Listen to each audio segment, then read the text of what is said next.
Glad to know you're still with us right here on the morning edition on the Real Broadcasting Network. We appreciate you spending your morning with us. Our first commentary this morning takes us to a story that reignited an old and familiar debate.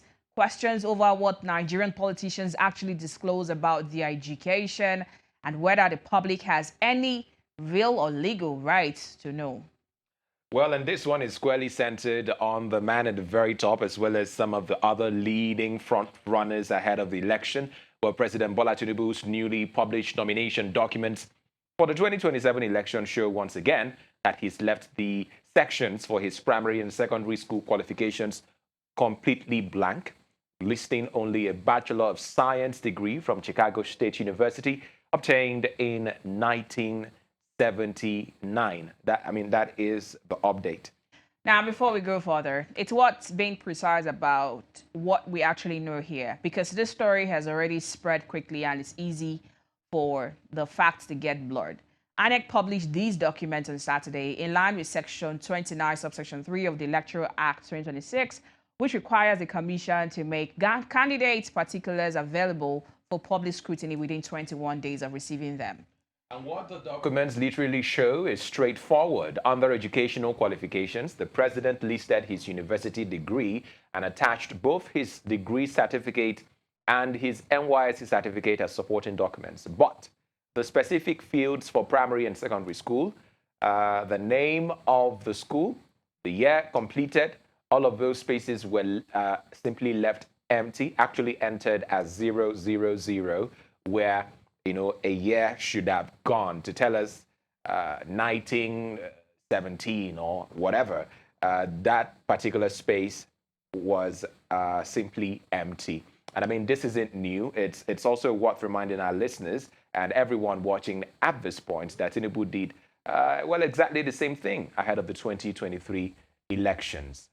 And his personal particulars submitted to INEC back then also excluded any details of his primary and secondary education. So whatever explanation exists for this, it isn't a one-off oversight. It's a consistent pattern across, two election cycles. It's not the first time his educational background has been questioned before. It's not the first time this issue has come up before. But we're going into another election cycle. So, of course, he has to resurface again. And that consistency is precisely what's fueling the reaction. Former Minister of Sports Solomon Dalong has publicly called on the president to explain the omission and to, of course, his credits. He was careful about how he framed it. And he said, to how I could just quickly paraphrase that here, that the issue isn't whether Tinubu attended any specific primary or secondary school, is whether public office holders should provide complete disclosure in official document at all. That is coming from Dalong now.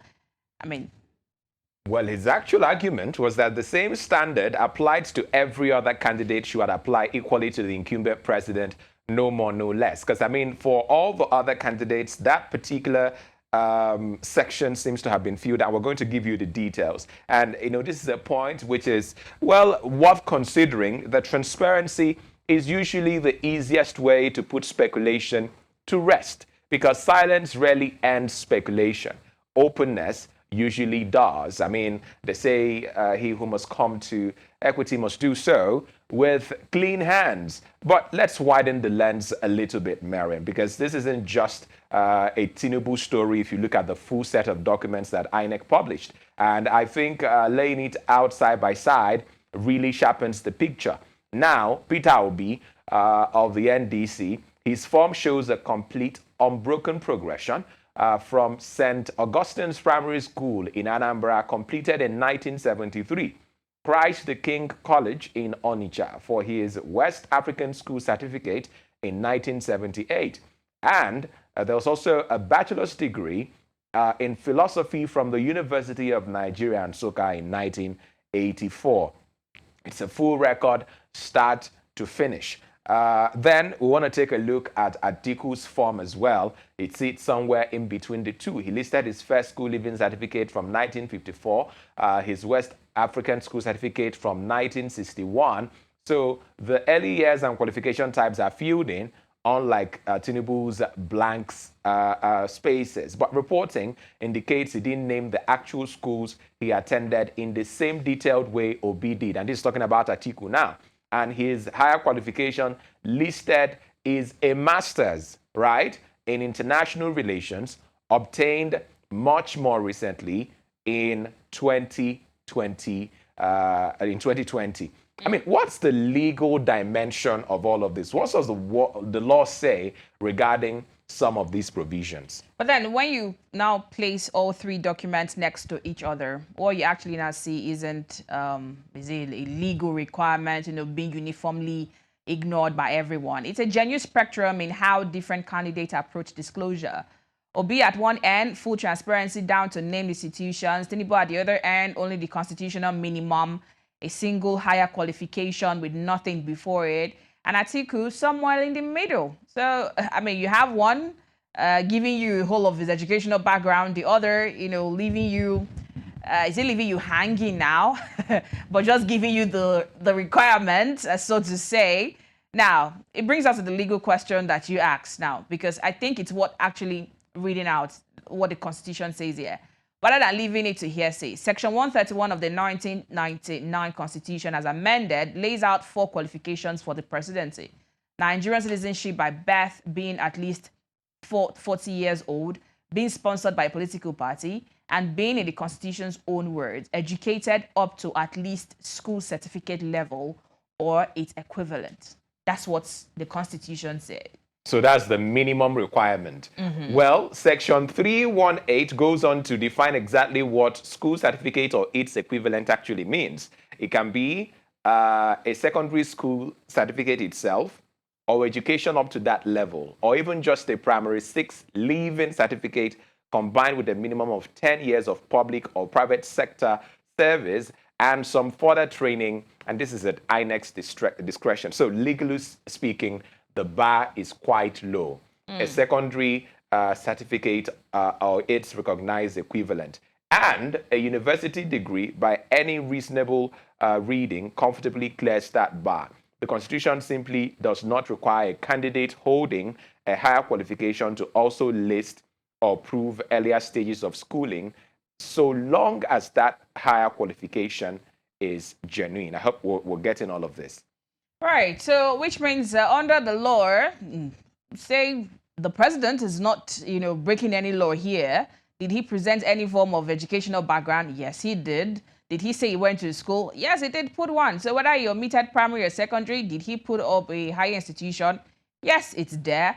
So, I mean, he hasn't done. Nobody serious is, of course, seriously disputing the eligibility of his contest, which has been in scrutiny before now. There are those who have constantly, and even the opposition coming from the AADC, have used it over time to score points to say, did he really go to school? Does he have classmates? Do we know any of his background? All of this had been in the news before now. So it's a story that's going to resurface. If he's going to run for office again, even after now, it's still going to come back. So here it is again. We have 3 candidates who have now, INEC have released their profiles and all to the public. And then the scrutiny is here to say, if you're going to look at these 3 candidates, who has met up with the minimum requirements from INEC, who is up to speed, who is up to date, and who is giving us what they should give. For now, though, the document are exactly as INEC published them, and the questions that Long and others are raising remain unanswered by the presidency. So whether that changes in the coming days remains to be seen.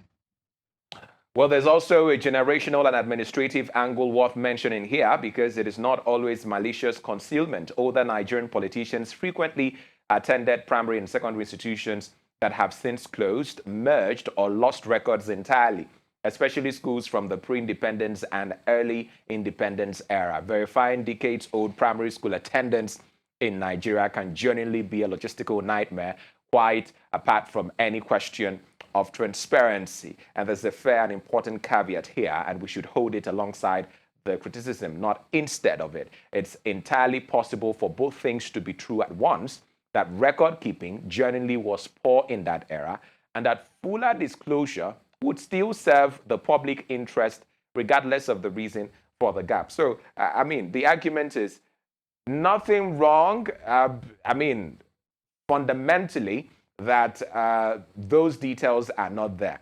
But what harm is it going to do to have it for us to see, just the same way everybody has their details displayed? And well, that's a genuinely constructive way to frame it, because it moves the conversation away from personal suspicion and toward institutional design, something INEC should also be looking into. Well, for now, the documents are exactly as INEC published them, and the questions that Long and others are raising remain unanswered by the presidency. Well, whether that changes in the coming days remains to be seen. We'll continue to follow the story and bring you any response from the presidency as it comes in, but it's certainly generating debate as we speak.